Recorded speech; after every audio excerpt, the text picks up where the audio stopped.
Good morning, everyone. We have only an hour, and so we are going to start on time. And with that, I will ask the Senate Clerk to please call the roll for the Senate. Chairman Thomas. Here. Senator Bumstead. Here. Senator Schmidt. Here. Senator Barrett. Senator Barrett. Senator Bizon. Here. Senator Daly. Here. Senator Lasada. Senator McDonald. Here. Senator Nesbitt. Here. Senator Altman. Here. Senator Runstead. Senator Victory. Here. Senator Hertel. Here. Senator Ollier. Here. Senator Irwin. Here. Senator Santana. Senator McCann. Senator Baer. And Senator Barrett. Mr. Chairman, you have 17 members present. You have a quorum. Thank you. And with that, I will accept a motion from Senator Bizon to excuse absent members without objection. Absent members are excused. And good mornings, Representative Albert, Chairman Albert, and would you like to call roll?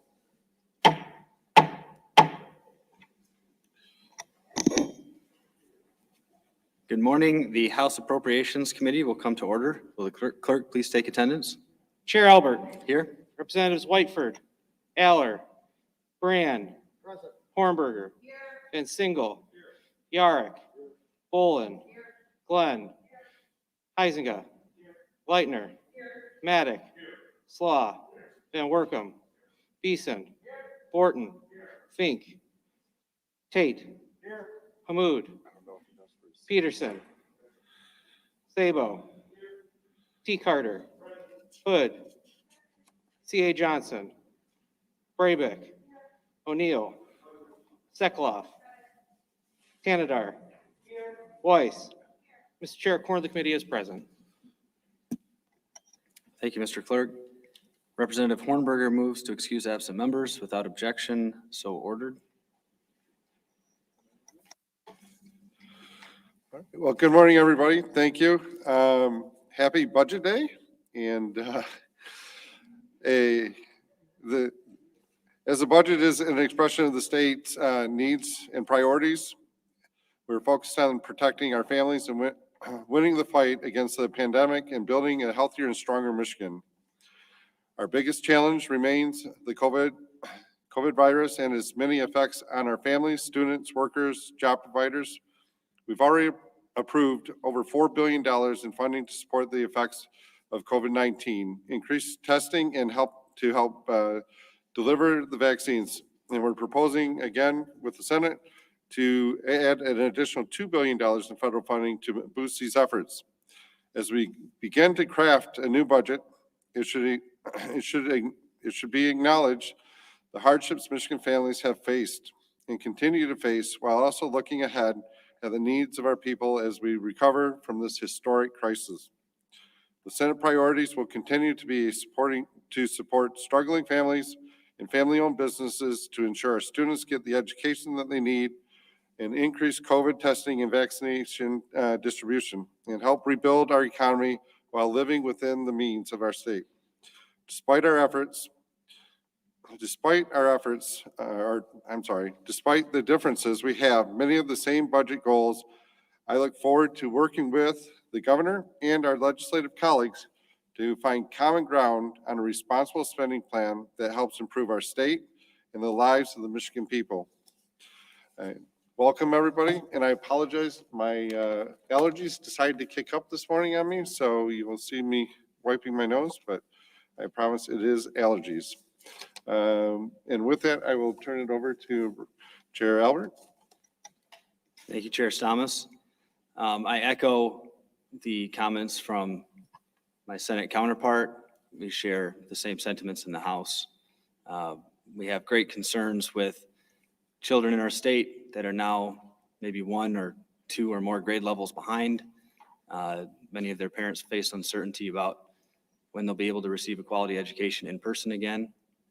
We have thousands of people who don't know if their job is going to be permanently erased, and we want to provide support and certainty for those that are in need of help right now. That being said, we've been pretty clear on the House side that as far as moving forward, we're going to make sure that we have strong oversight to how things will be spent going forward. And that being said, appreciate the opportunity to come here today, and I'm looking forward to listening to this recommendation. Thank you. And I'd now like to introduce Budget Director David Masteron and Bethany Wixel, who will be giving the presentation for it. Director, we truly appreciate you taking time to be here in person to present this. It's a substantial presentation, so I'm not going to delay any longer, but thank you both for being here and look forward to your presentation. Please proceed. Well, thank you, Mr. Chairman and Chairman Elbert, Minority Vice Chair Hertel, and Minority Vice Chair Tate. I would be remiss if I didn't start by saying I've been in this job since January 4th, and I really appreciate each of you and members of the committee for the graciousness and patience you've extended me as I've come up to speed on the state budget. I'd like to express that same gratitude to my fellow colleagues in the administration. Certainly as we move forward, they'll have to spend much less time dealing with my incessant questions about why we do things the way we do. Finally, I have to express my heartfelt gratitude to the staff at the SBO. This has been an incredibly trying time with revenue uncertainty, with a considerable amount of federal funds, and then with me coming into the job. They have worked 7 days a week at times, nonstop, and have done everything they can to make sure that this is a great budget recommendation, and they stand ready and we stand ready to work with you to get to a great budget. But I really need to just stop at the beginning and thank them for the tremendous work they've done over the last month or so that I've been here. And with that, I'm going to jump right in. So this budget was built around strategic investments around a number of categories. The first being education and children. As the chairman said, this past year has been particularly difficult on our students, on our parents, and on our teachers, and we need to make investments to help bring up and make up for that lost time. Infrastructure is another major category. When we emerge from this pandemic and as we work through it, making sure we've made necessary and sound investments in the infrastructure of the state will be tremendously important. Public health, obviously during a pandemic, has to be a priority. We've made a number of investments, or recommending to make a number of investments related to the public health crisis, as well as ongoing measures to ensure health, equity, and safety of the state. As a state, one of the things that makes this state great is the environment in which we live, and we need to continue to make investments in our environment. And finally, especially when there's been the level of economic pain that this pandemic has caused, we believe that we need to make strategic investments and are recommending to make strategic investments in the jobs and economy to create opportunity for our residents. Finally, every budget director and everyone who sat in the chairs that all of you sitting around this table understand that we have to be fiscally responsible and we have to keep our eye on the state's balance sheet. And we're going to recommend a number of investments related to ensuring that we are meeting that challenge. The fiscal year 22 budget, it's a total budget of $67 billion. The general fund side is about 11.4, and the school aid fund is about 14.7. As is the case, and has been the case for many prior budget years, the predominant investment is in the Health and Human Services Department, followed by Public Safety and Higher Ed, with the remaining departments making up a very small relative percentage of that general fund expenditure.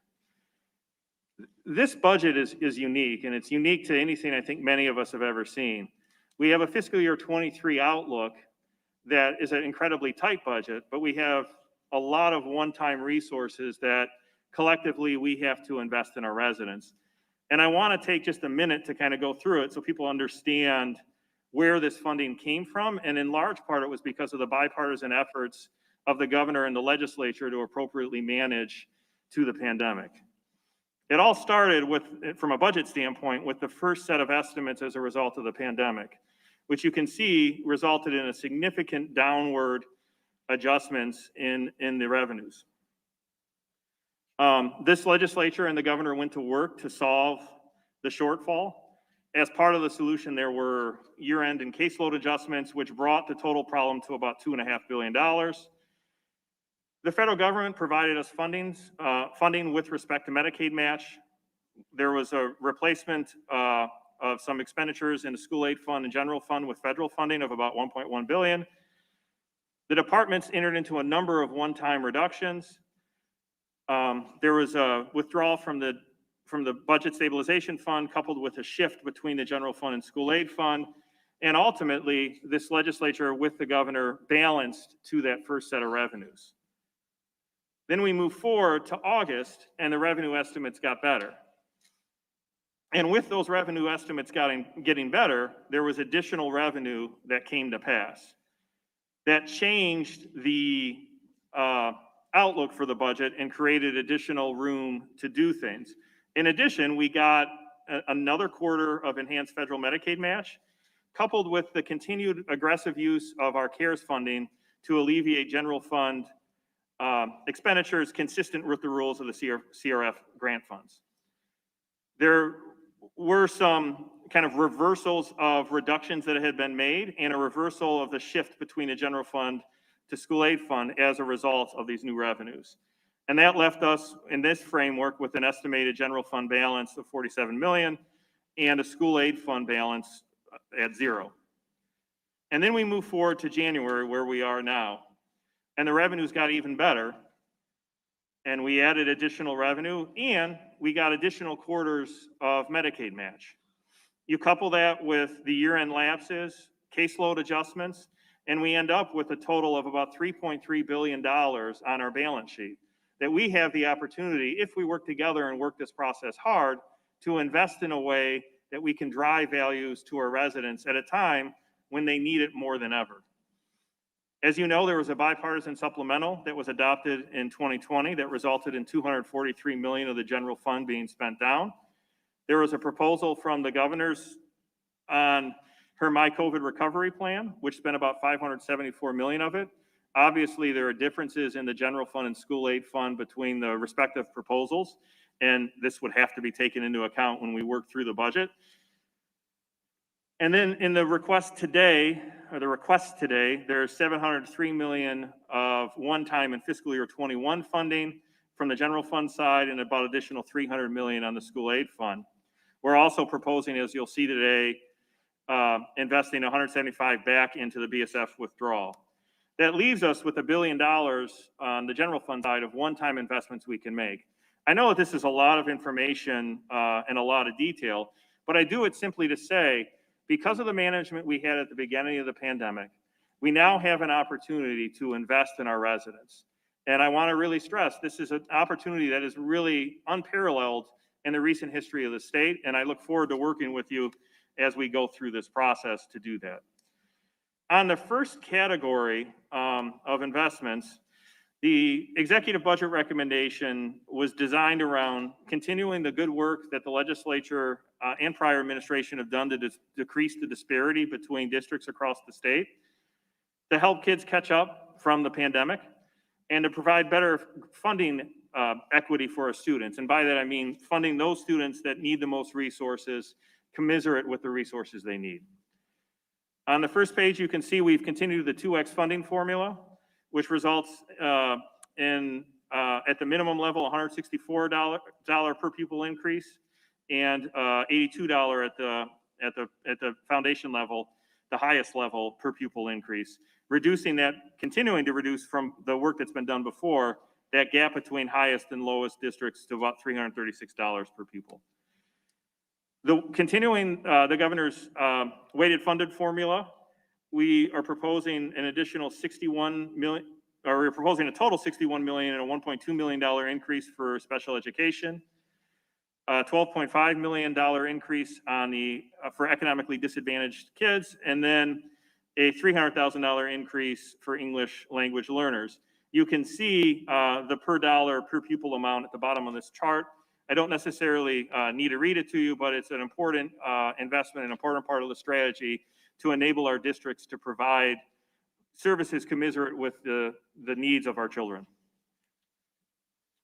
For additional funding, there's $250 million in student recovery support. As the chair said, our students, our children have suffered through this pandemic like everybody else, and we need to make investments in their academic recovery, their physical and mental health, and post-secondary readiness in the transition to that place. We're proposing $250 million for that, $120 million for students for summer learning, after-school learning day camps designed to support the needs of children beyond just the normal school year. The Great Start Readiness Program has not had a pure pupil dollar increase since 2014. Given the resources that are available in this budget, we believe it's time to enable our providers to continue to provide this important service and increase in the pure pupil allotment from $7,200 to about $8,200, matching the K-12 base foundation allowance. Finally, in the DHHS budget, we're proposing a modest investment to help provide services for families of at-risk children, children at risk to become foster children, so that they can remain in their home and provide additional wraparound services to help divert those children from entering the system. The governor, as part of the Relief Act that was passed at the end of December on the federal level, there was $126 million in the second round of the governor's Education Emergency Relief Fund. 86 million of it goes to non-public schools by law, and about 40 million go to public schools.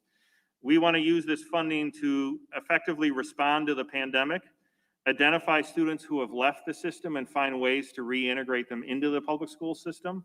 As you know, there's been a significant loss in student population across the state, and we need to reach those kids who have, to the extent they have fallen through the cracks. And a number of other things, all built around mitigating the impact of COVID-19 on our kids. Continuing right along, this was in the last budget, but providing a stabilization to our districts who've lost population. As you know, 50,000 drop in student count is not something that can be absorbed by every district immediately, and this provides an off-ramp or a stabilization to their funding so that they can plan and adjust their budgets and their services accordingly. A pilot program to address educator shortages. Obviously, this period has been tremendously difficult on our teachers, and we're continuing to see more people retire and people leave the profession. We need to find ways to recruit people into our classrooms. We're proposing funding filters first. It's a statewide implementation of drinking water fixture replacements to ensure that when our kids are in schools, they're able to have healthy and safe water. We're going to make a recommendation for a Michigan Poet Laureate. Obviously, we've seen the tremendous impact that the most recent one had at the inaugural, and it's a modest investment, and it encourages investments in arts and children spending time on the arts throughout the state.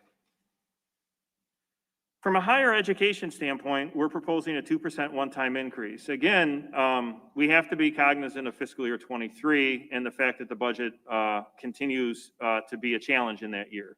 So we're proposing in this year a one-time increase equal to 2% with the commensurate tuition restraint that existed in the recommendation we made last year. Also,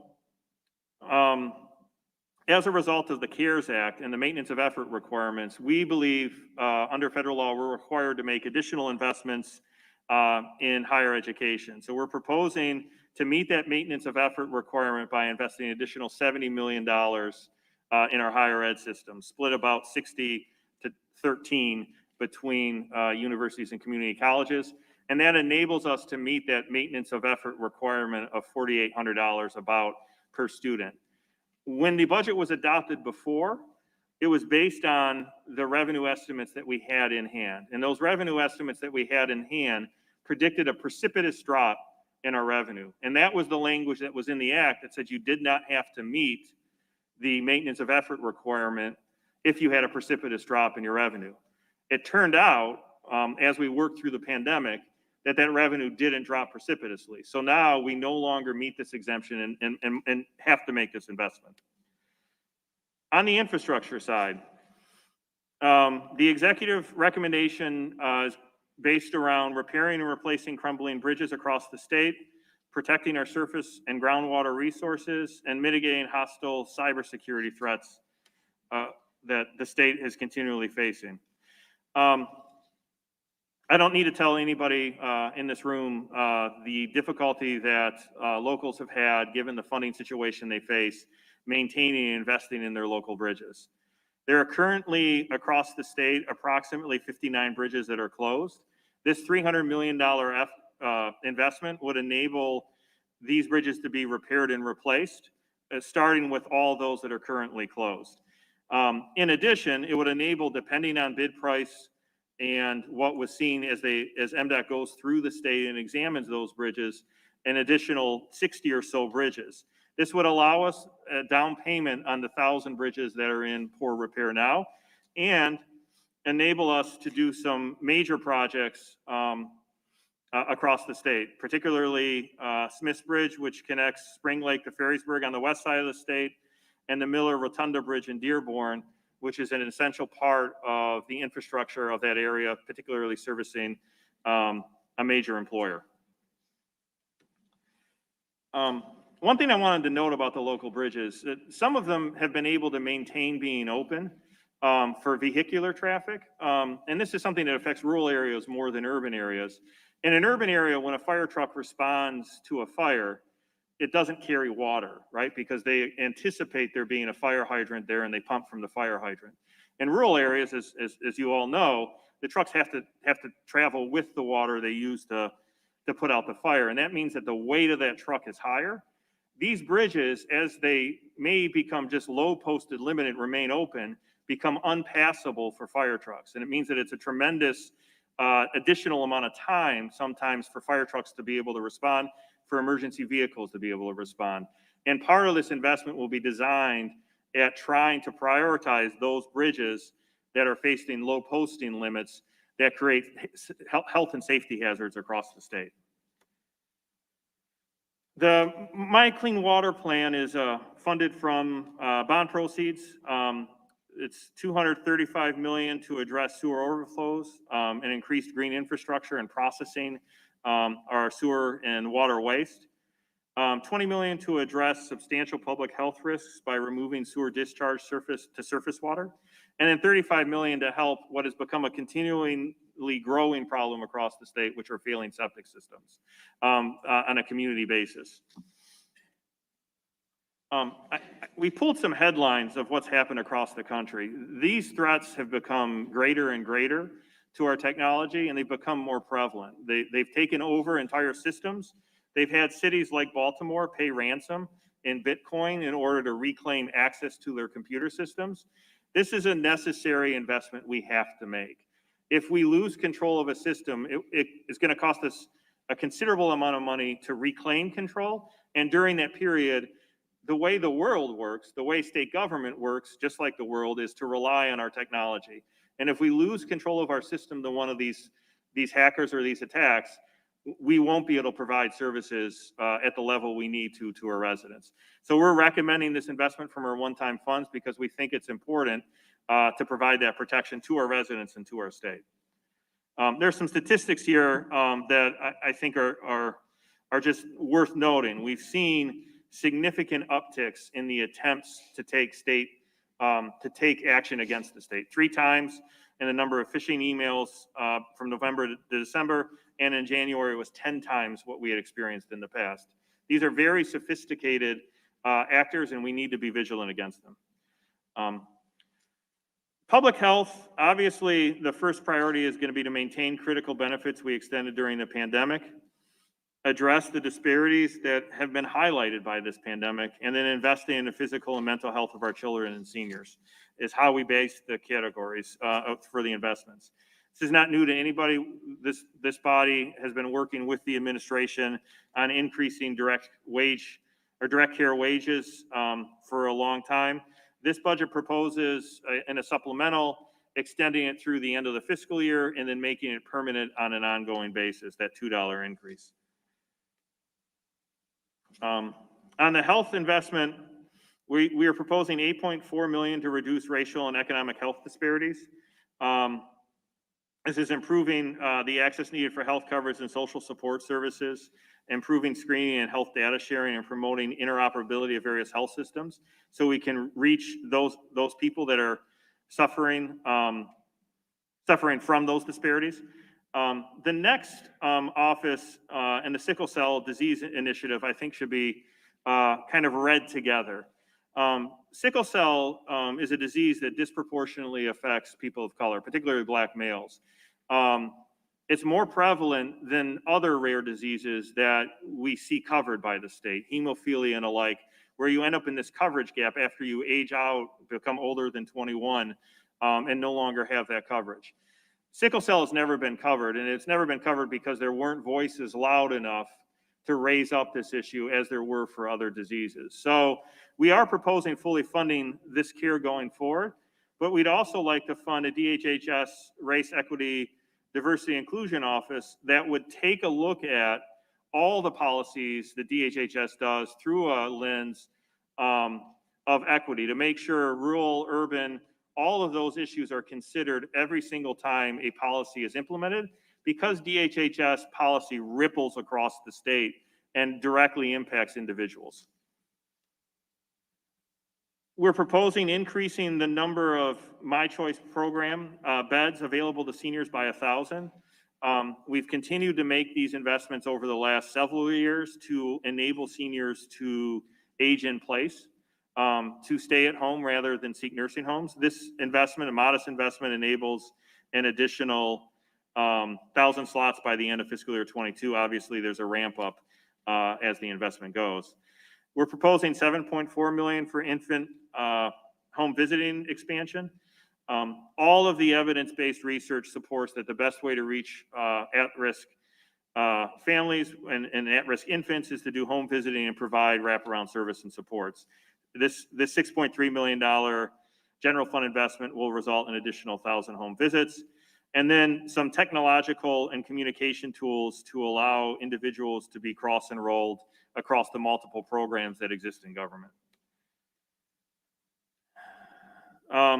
Additional investments in behavioral health. This is to allow Medicaid enrollees served through the child welfare system to have additional services on the behavioral health side. The second investment here, the certified community behavioral health clinics. In a recent federal act, the pilot program that has shown great results across the state was expanded from eight states to 10. This program, we were added as one of the states that could participate in this pilot. It would allow opening 14 behavioral health clinics across the state to serve 100,000 people to provide integrated behavioral health and physical health treatments in a way that has shown tremendous results. The $5 million general fund investment brings back $26 million in total services. And the last line here is continued capital deferred maintenance on our psychiatric state hospitals. Obviously, COVID has been particularly painful on our nursing homes, financially and emotionally, and to those patients. And this provides a one-time payment to address nursing homes, to address that lost revenue from reduced bed occupancy. Obviously, those entities, those institutions need to remain in business, and this payment of $9 million in general fund results in a significant influx of resources to those entities. We're proposing additional $10 million lead poisoning prevention fund to ensure that we can reduce lead poisoning across the board. On the environment side, I'll start with something that I think we see across the state, which is the continued high water levels have meant a tremendous strain on our local governments and on our communities. This is $40 million to address all of the resiliency needs. Well, it shouldn't address all the resiliency needs, to give a path to communities to begin to address those needs. We're proposing putting $15 million into the Dam Safety Emergency Fund, and then finally $20 million for contaminated site cleanup of high-risk sites across the state. The state has a lot of inefficient facilities that could use investment, and these investments will pay for themselves over time. But the way state government funds things is often different than the way the private sector does, where if you have a funding idea that has a longer term payback, it's harder to find resources just because of the very nature in which government appropriates funds. The purpose of this would be to give DTMB a tool where they could invest in energy efficiency And those long-term savings could revolve back so that we could continue to bring our facilities up to today's energy efficient standards. The $5 million for Saves Green Bank, this has been a tremendously successful program. The $5 million would leverage private investment for residential and commercial energy efficiency improvements of up to $150 million in private capital.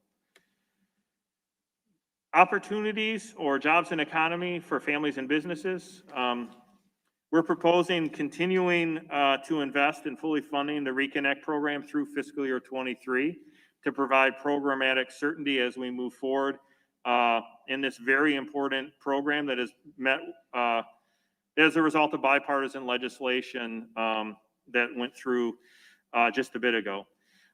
We're proposing additional investment in the Future for Frontliners program.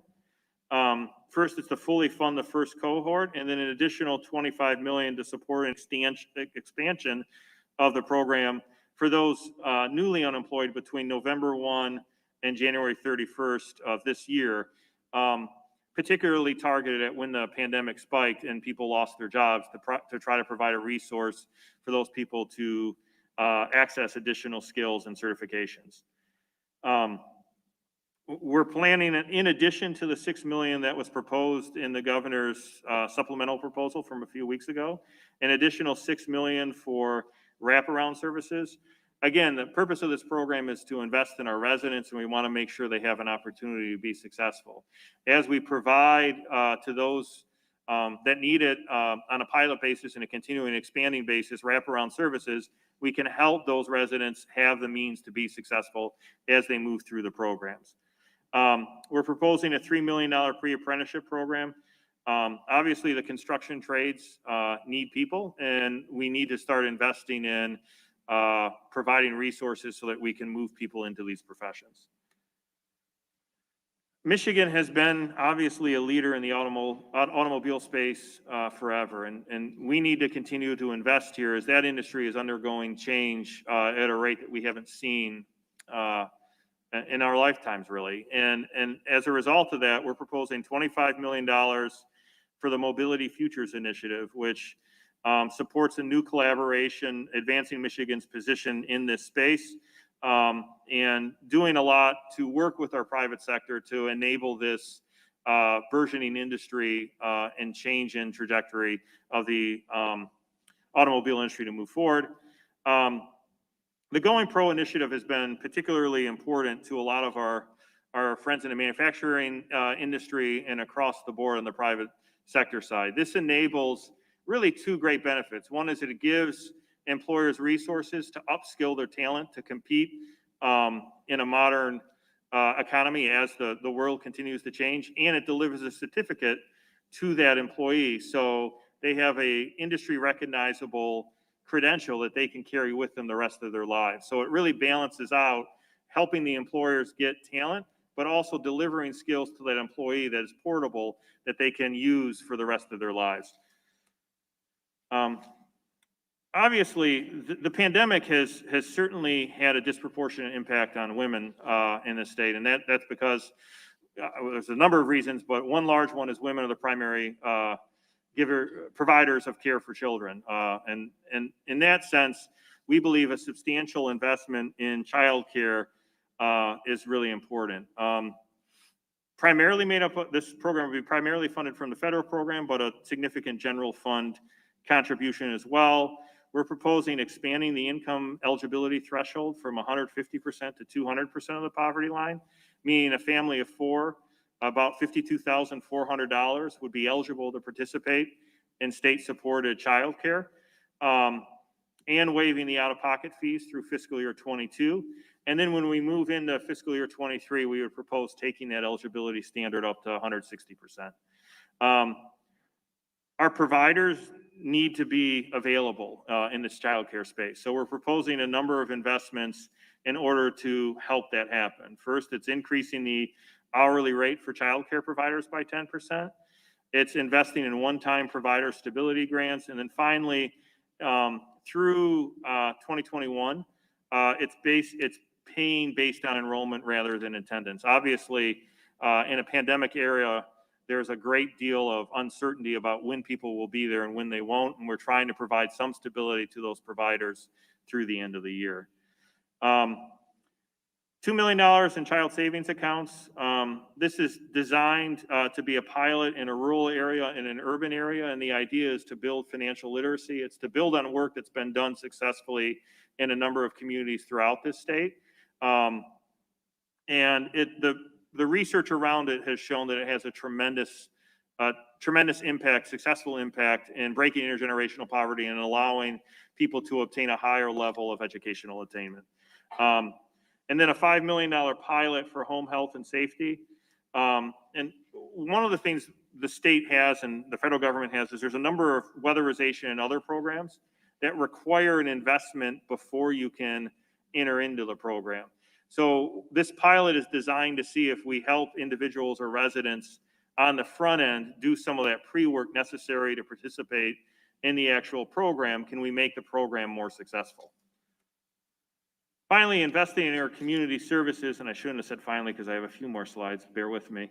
The first part is obviously there's a constitutional increase. This is formula-based. We are proposing a 2% one-time increase in revenue shares for counties, cities, and villages. And then we're also proposing a substantial investment here in the 24 cities across the state to make up for some of the income tax revenue loss. I say some because it doesn't come close to making up for their revenue loss. Cities have been particularly hard hit on a revenue side that have built their balance sheet around income tax, because two different things happen. One is that people work remote and people lost their jobs, and unlike the state, people's unemployment's not taxed. So those two things coupled together have been particularly hard on our cities, and our cities are in the front line of responding to the pandemic and providing services across the state. The other thing that the local governments across the state have been telling us is it has become exceedingly difficult to recruit frontline first responders, if I can get the words out of my mouth.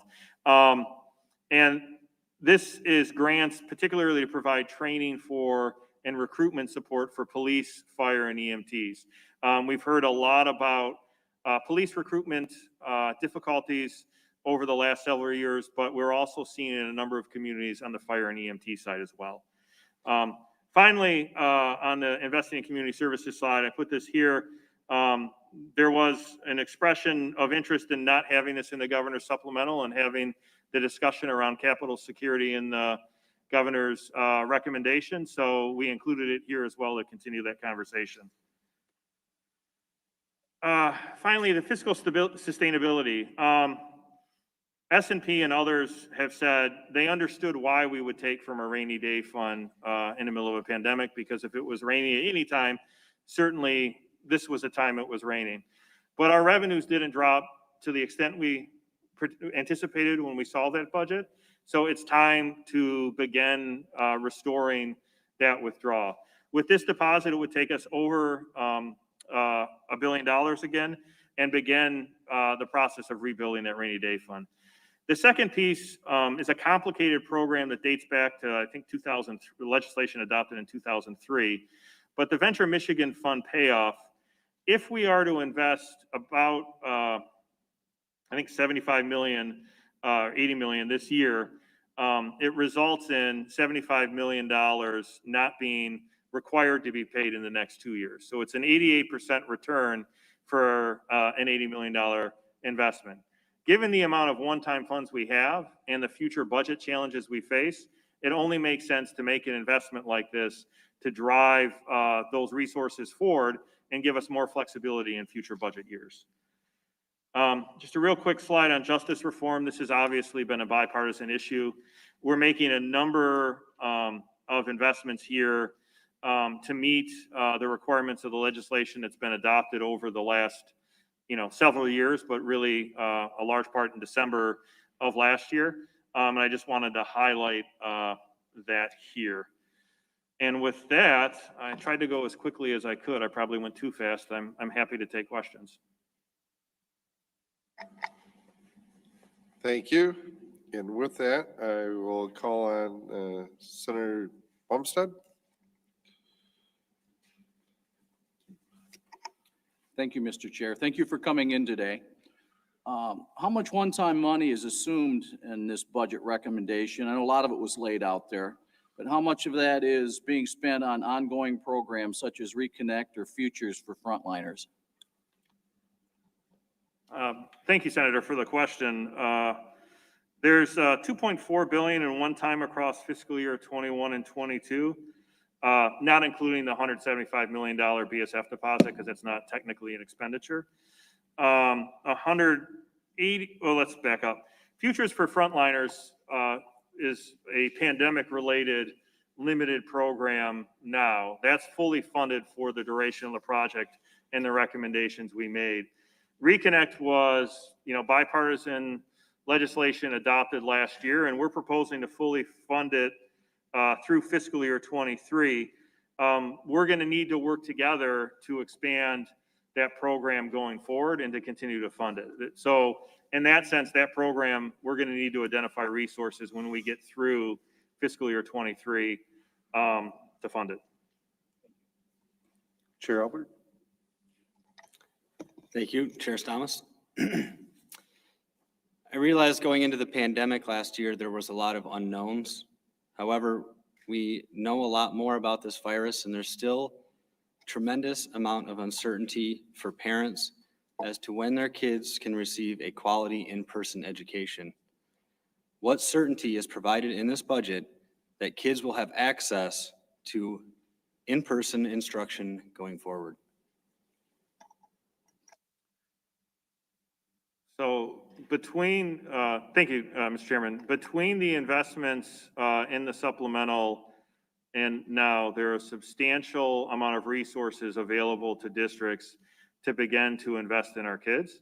And on a going forward basis, you're right, there is uncertainty. So I'm not sure, let me try this way. There are a substantial amount of investments here for our districts to begin in-person learning. The governor has encouraged all schools to begin in-person learning by March 1. There is no requirement in the budget that we're presenting that schools do in-person learning. All right, thank you. Senator Baer.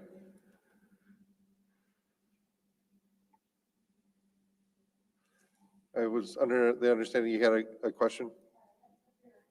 No. Baer, Senator Baer. And thank you very much for the presentation, Director. I am pretty excited about a lot of things in this budget proposal. And I love the focus on childcare. I think that is a critical component of recovering the economy here in Michigan. So the investment there is just going to bring back far bigger wins than we've talked about yet. So I'm pretty thrilled about that. And I love the way you're supporting the families as well as the providers, because they are businesses as well, right? We have to take care of both sides. So the question I have is, if we increase the eligibility to 200% of the federal poverty guidelines, how many families is that who now get the opportunity to take their kids to childcare and go back to work? Thank you, Senator, for that question. I think we estimate that there'd be an additional 150,000 eligible children. How many children take advantage of it obviously will depend on, the course of the pandemic, how many parents take advantage of the program, and then how many providers are there, which is why, as you said, it's a business too. We need to increase that reimbursement rate and alike. But from a pure eligibility standpoint, I believe the number is about 150,000 kids.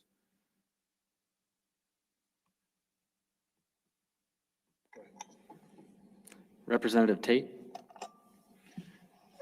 Thank you, Mr. Chair, and thank you, Director Masseron, for hitting the ground running and for this thoughtful presentation on the budget. As we begin to unpack all of this, and you've already implied this, and I think it's been said too in previous comments, an open line of communication as we begin to digest everything will there be opportunities for us to continue to have ask questions, and have your time as we go along in this budget process. Thank you. So Representative Tate, as you know, having worked with me before in the city, I'm available to any member of this committee and generally any member of the legislature pretty much 24/7. I've got a 18-month-old and a 3-year-old, so there might be a few times where I can't pick up, but I certainly look forward to working with each of you to try to meet the priorities each of you have. All right. Thank you. Senator Lasada?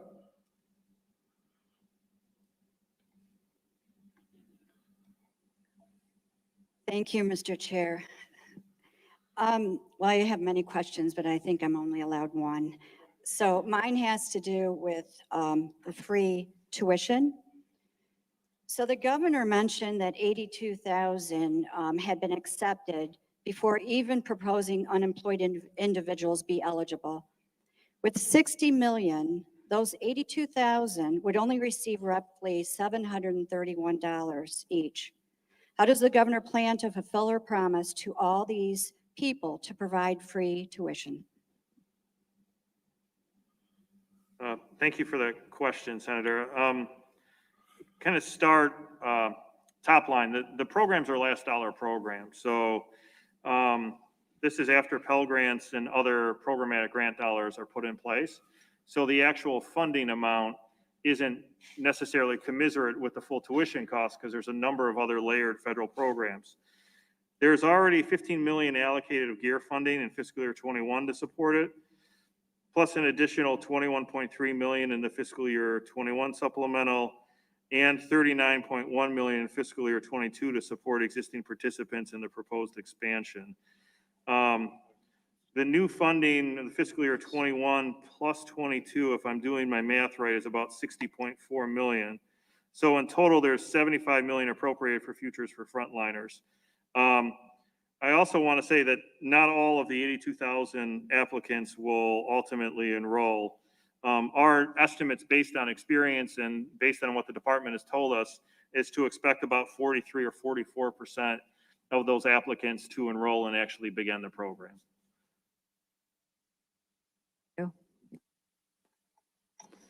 Representative Whiteford. Thank you, Mr. Chair, and thank you for your presentation. I do appreciate the focus on children and mental health.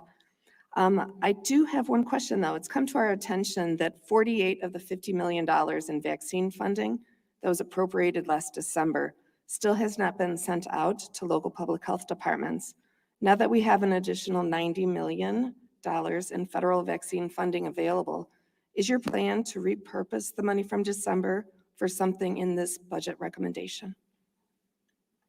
Representative, I guess I'd like to get back on the amount of money that's been spent out, that's been sent out. I'm wondering if there's an accounting or entry issue, because it's my understanding more of that money has been obligated. So I'd like to get back and provide a written response with respect to how much has been spent out. But to answer your larger question, that money is not included to be repurposed in this budget. All right. Senator Hertel? Thank you, Director. I appreciate all the information and the continued investments in Michigan. Can you touch briefly on how important it is that we pass the COVID relief plan, the supplemental part of this, and how it affects not only the budget as proposed, but also our economy as a whole and Michigan families? Sure, Senator. Obviously, acting quickly on passing the supplemental is extremely important to the economy overall. We have $560 million or so of rental assistance money. And as you all are probably aware, there's limitations for landlords on evictions. And there are tenants that are struggling because of the impacts of the pandemic. That money is sitting in a bank account. A number of providers across this state are out of rental assistance funding. They have none. That means landlords, banks, individuals, utilities are all being hurt, and the money is sitting in a bank account not being spent. That's one small example. The school funding so about $1.5 billion, would provide resources to school districts across the state to begin investing in our kids, to begin building capital and other resources to bring kids back into school quicker, to provide those resources to our kids so that they can begin to develop schools, they can depend to develop skills, and it restores confidence in people as schools continue to provide services. We had proposed long-term programs to help restore and maintain Main Street, which is Main Streets across our state, which is part of, if not central to the vibrancy of our local communities, those Main Streets. And getting money out into those businesses' hands is of tremendous importance. Across the board, to the final two categories of money I'll speak to, all of the economic issues we have are related right now that are most acutely felt. It's not all the issues, but it's the ones that are most acutely felt are a result of the pandemic. And having aggressive testing, having the availability of antigen testing, which is instant and can be done outside of a lab, having resources built out so as vaccines become supplied, the department can run very quickly and we can continue to get the supplies we need are tremendous important. And that's how we get to the other end of the pandemic. So all those things together mean the future of our revenue, our economy, and this budget process is in large part determined upon the speed in which we act on those supplementals. Representative Borton?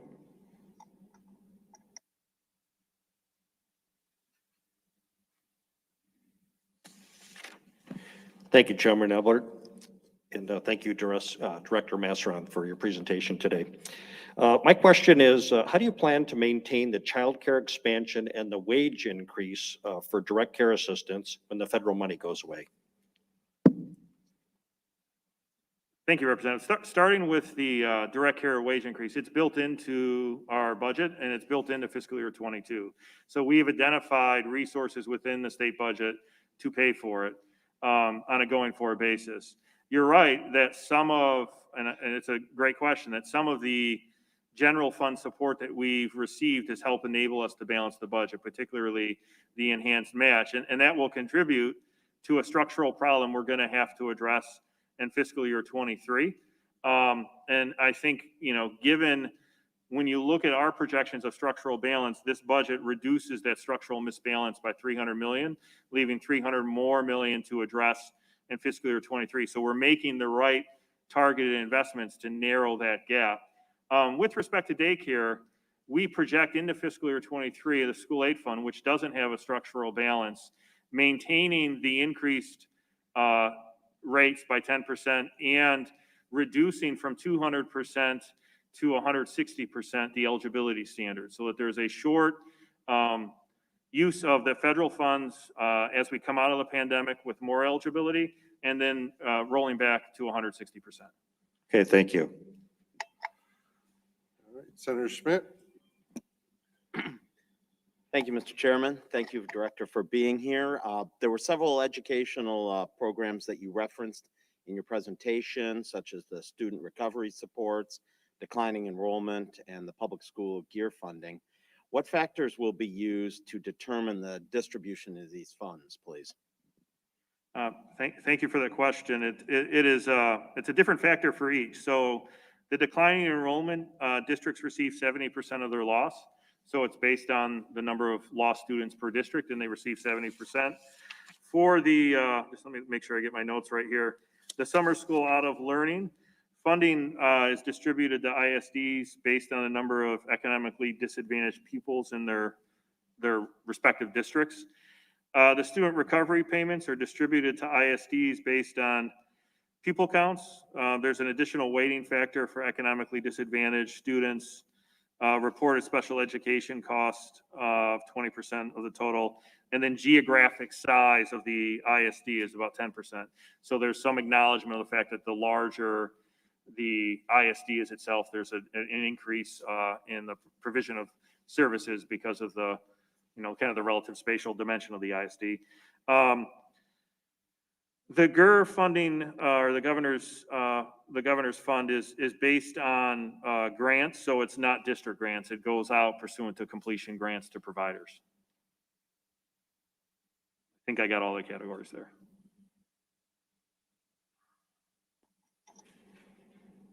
Just so everyone's aware, the House does have session at noon, so we do have to have a hard stop at 11:59. But Representative Thanadar?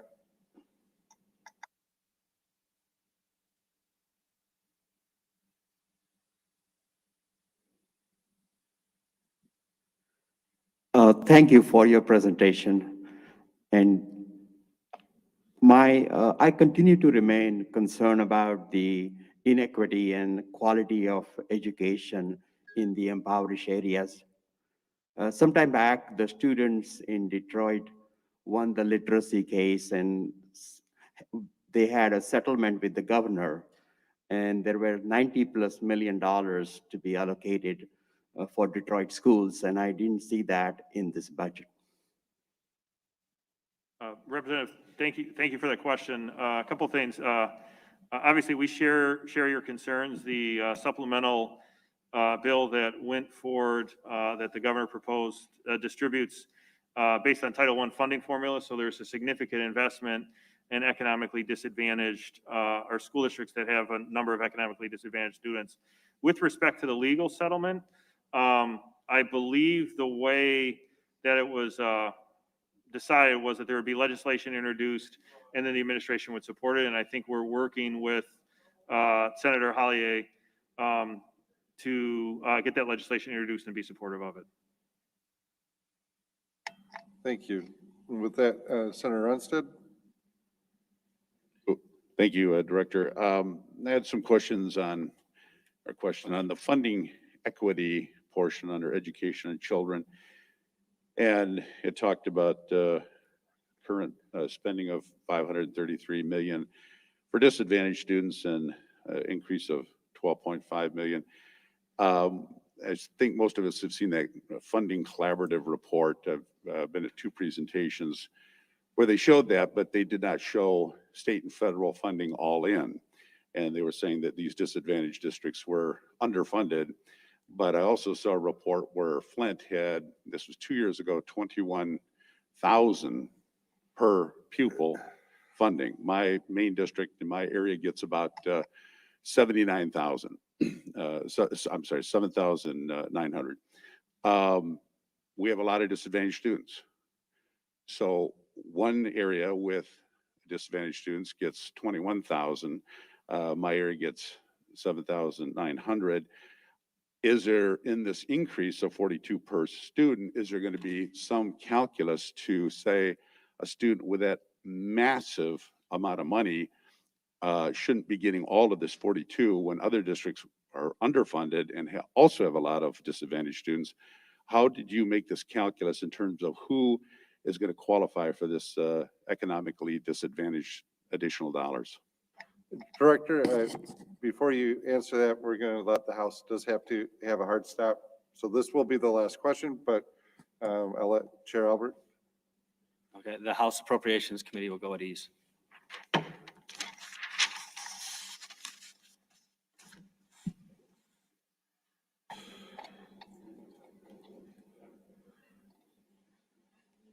Director, if you'd like to answer that last question, then we will adjourn as well.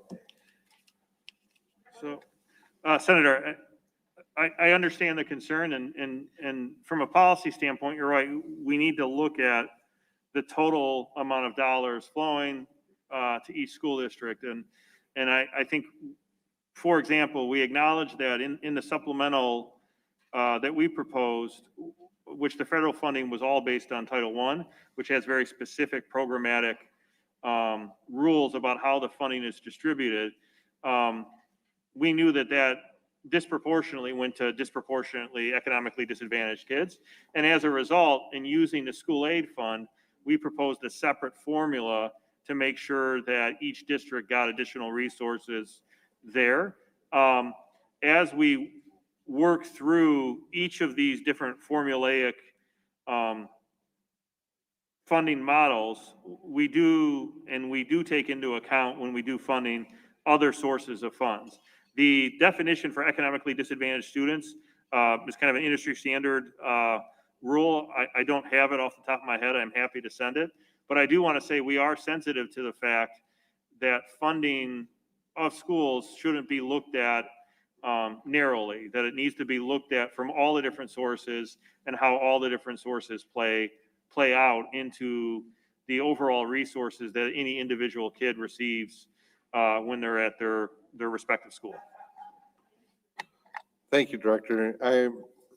We are out of time, so I want to first thank you for taking time to be here and the presentation. I look forward to seeing some of the spending plans on the supplemental requests for the dollars instead of just sort of sending you the whole thing without a spending plan. But I look forward to working with you and appreciate the time and presentation today. With that, the